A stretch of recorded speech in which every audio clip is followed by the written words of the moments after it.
Imam Mahdi yang sebenarnya nggak mau ngaku-ngaku dan bahkan menolak ketika dipaksa untuk disumpah di baiat, nggak mau.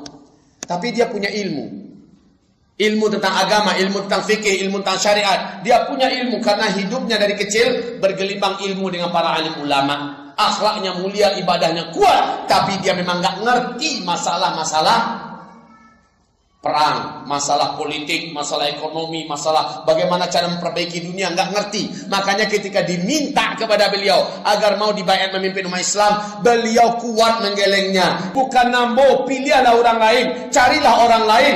Maka para ulama mengatakan tidak semua syarat itu ada pada engkau. Tapi saya tak tahu apa-apa, saya nggak ngerti apa-apa. Pokoknya kami baiat. Allah yang akan membimbingmu, Allah yang akan menuntun kamu memimpin kami semua. Lalu terakhir kata-kata yang menakutkan bagi laki-laki yang soleh yang beriman ini. Kata-kata para ulama itu dalam hadis sahih. Apa kata Nabi? Ulama ini berkata, jika seandainya engkau tidak mau kami baiat, engkau tidak mau memimpin kami, maka seluruh dosa orang-orang zalim di muka bumi ini yang mereka lakukan kepada Islam dan umat Islam, engkau yang tanggung. Kenapa saya? Kata Rasulullah, yang bisa menghentikan semua kezaliman mereka hanyalah engkau. Engkau menolak, engkau tidak mau, maka berarti engkau membiarkan mereka terus menzalimi Islam dan kaum muslimin. Serahkan tanganmu.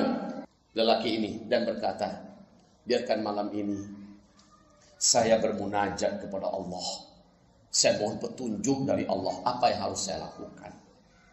Maka lanjut kata Rasulullah, fa aslahahu Allahu fi lailatin. Dalam satu malam itu Allah perbaiki kemampuannya.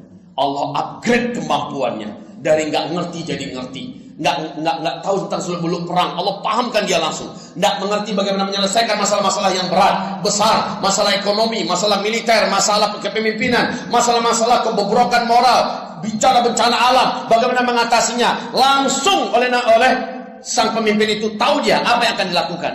Itulah dia fa'aslahahullahu fi lailah. Dalam satu malam Allah perbaiki kemampuannya, di-upgrade oleh Allah sehingga dia memiliki kemampuan yang mumpuni untuk menghadapi suasana yang benar-benar hancur pada masa ini. Kaum muslimin yang kami muliakan. Kemudian besok paginya dia dikepung nih, nggak bisa lari. Diawasi setiap gerak-geriknya. Besok paginya di waktu duha selepas fajar, dia pun selepas syuruk terbit matahari, terang matahari, dia pun didesak, bagaimana? Dan dia menjawab, saya siap. Dibaiatlah beliau. Pembaiatannya terdengar oleh pemerintahan yang sedang berkuasa di Arab Saudi. Langsung dikerahkan militer dan senjata-senjata mereka untuk membunuh Imam Mahdi ini oleh pemerintahan Arab Saudi. Ya, dikumpulkan semua kekuatannya. Padahal ketika itu pemerintah Arab Saudi sedang pecah, sedang berebutan kekuasaan. Tapi mereka sangat anti dan sangat benci kemunculan Al-Mahdi ini. Karena mereka lihat inilah yang akan menghabisi kita. Dan betul, Rasul berkata, orang-orang beriman dengan cepat menyebar berita ini. Maka berduyun-duyunlah orang-orang beriman berbaiat kepadanya. Berduyun-duyun berbaiat. Bahkan yang dari Taif datang, yang dari Qutaibah datang, yang Qudaidah datang, yang dari mana-mana datang. Bahkan yang dari Jeddah datang, dari Madinah datang, dari Yaman datang, dari Suriah datang, berbaiat berlomba-lomba, berbondong-bondong. Yang datang adalah orang-orang beriman terbaik yang siap berjual beli dengan Allah menjadi bala tentara Imam Mahdi. Maka pasukan inilah yang takkan mampu dikalahkan. Pasukan yang siap berjual beli dengan Allah. Mereka berbaiat. Turun kandung Rasulullah Imam Mahdi yang akan memimpin. Maka mereka berbaiat, siap berjual beli dengan Allah Subhanahu wa taala. Maka ketika itu kata Rasulullah, dalam waktu yang cepat dan singkat kalian kalahkan seluruh Jazirah Arabia.